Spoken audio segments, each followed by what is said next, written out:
हम आपको बताएं, हमने अपने अपने जीवन में असफलता को सफलता का योग माना।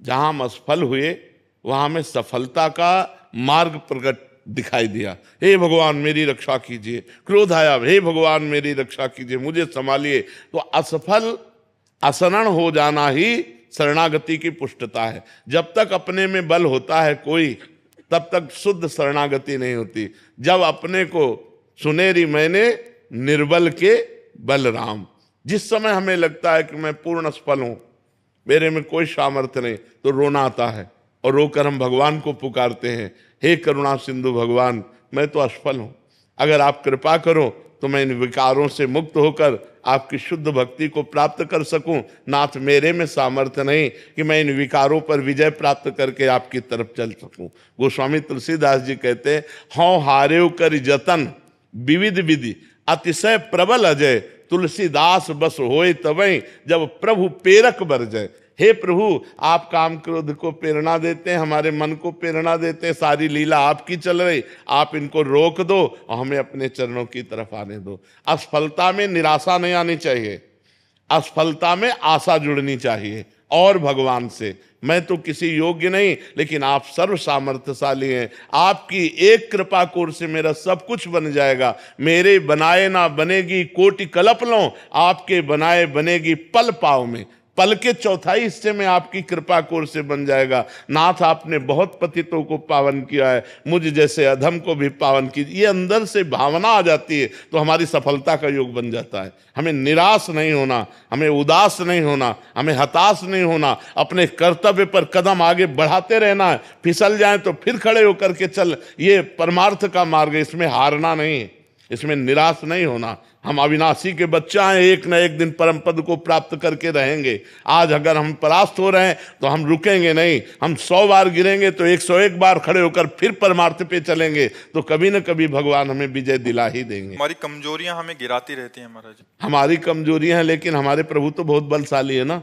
तो उधर दृष्टि रखो, अपनी तरफ दृष्टि क्यों रखो? जब अपने को पता है अपने से नहीं संभलने वाला, तो ऐसे चलो, गिरोगे नहीं। ऐसे चलोगे कभी नहीं गिरोगे। आज तक जितने भी ऊंचाई पर चढ़े वो ऐसे चढ़े हैं, जो भगवान की शरण में हुए।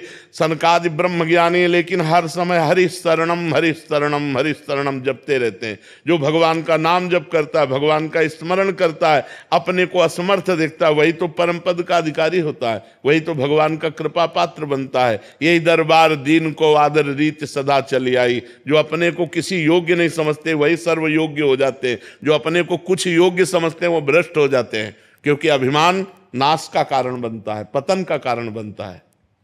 मेरे सारे काम बिल्कुल आखिरी तक पहुंच के रुक जाते हैं महाराज जी, ऐसा क्यों होता है इन परिस्थितियों में?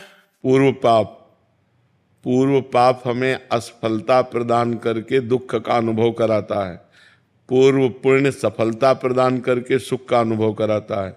अब उन पूर्व पापों को नष्ट करने के लिए तप करो, भजन करो, व्रत रहो। मान लो महीने में 2 व्रत रह जाओ एकादशी के, और खूब नाम जप करो, कुछ स्तोत्र पाठ करो, तीर्थ याटन करो, जिससे तुम्हारे पाप नष्ट हो जाएं, तो वो तुम्हारे को सफलता प्रदान करेंगे। नहीं, पाप ही असफलता प्रदान करते हैं।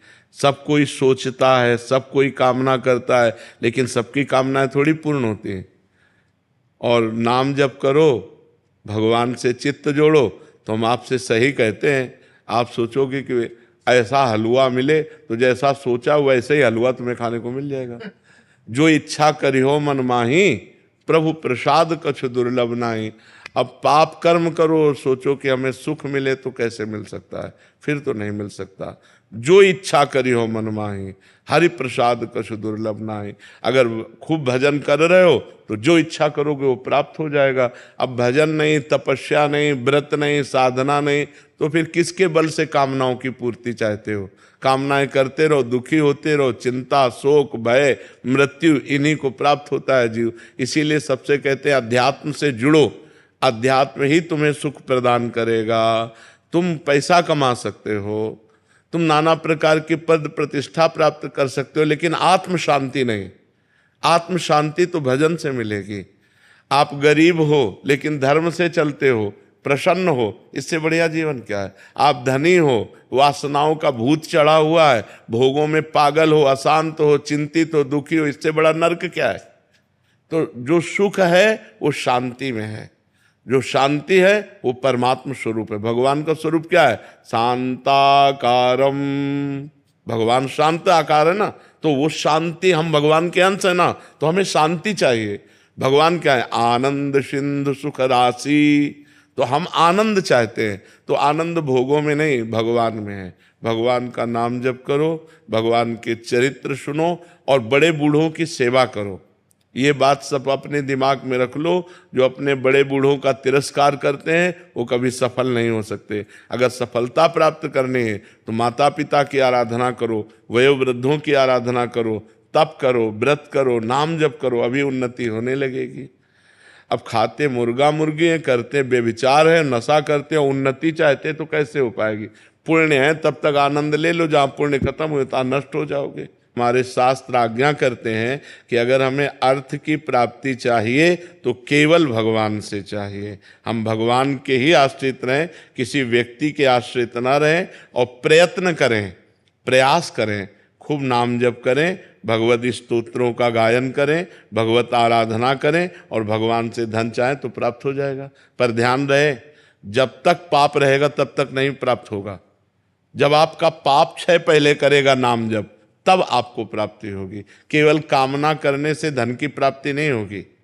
देखो, पद की प्राप्ति ध्रुव जी के मन में आई तो जाकर तपस्या की मधुवन में, मथुरा में आकर तब प्राप्त हुआ। ऐसे कुछ नहीं प्राप्त हो जाता। आपके पास तप हो, आपके पास भजन हो, आपके पास साधना हो, तब आपकी कामना पूर्ण होगी। आप व्रत, नियम, संयम, तपस्या, भजन इनको स्वीकार करें, कामना करें या न करें, आपको सुख घेर लेगा। और आप ये सब ना करें तो लाख कामना करते रहो, किसी मंदिर में जाके ऐसे पूर्ण होने वाली है क्या? कभी तुक्का लग जाए पुण्य का तो बात अलग की बात है, न कि नहीं ऐसे पूर्ण होने वाली नहीं।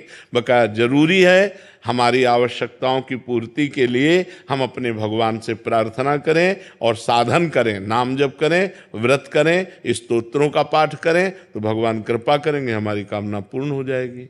जो धनी पुरुष है महाराज जी, उन्होंने भी तो पाप किए होंगे महाराज। हाँ, तो इनको पाप का फल मिलेगा।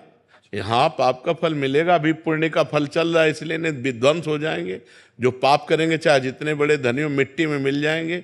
रावण की खोपड़ी को अपनी गोद में रखकर मंदोदरी कहती, राम विमुख सहाल तुम्हारा, रहा नको कुल रोवन हारा। उससे बड़ा विद्वान, उससे बड़ा धनी, उससे बड़ा बलवान कौन हो सकता है? मिट्टी में मिला दिया भगवान ने। इसीलिए चाहे जितने बड़े तुम आज धनी हो, पुण्य के प्रताप से हो, और अगर आज मतवालापन करोगे, पाप करोगे, तो कल तुम नष्ट हो जाओगे। न लोक के रहोगे, न परलोक के रहोगे। इसलिए धर्म से चलना चाहिए। वर्तमान के सुख दुख को देखकर प्रभावित नहीं होना चाहिए। कोई धर्म में चल रहा है, दुखी दिखाई दे रहा है, उसका पूर्व का पाप चल रहा है, वर्तमान में बहुत अच्छा चल रहा है। कोई वर्तमान में बहुत गलत चल रहा है और सफलता को प्राप्त हो रहा है, तो उसका पुण्य काम कर रहा है, लेकिन वर्तमान का कर्म जब फल देगा तो नष्ट हो जाएगा, क्योंकि वर्तमान में वो गलत कर रहा है, अधर्म कर रहा है।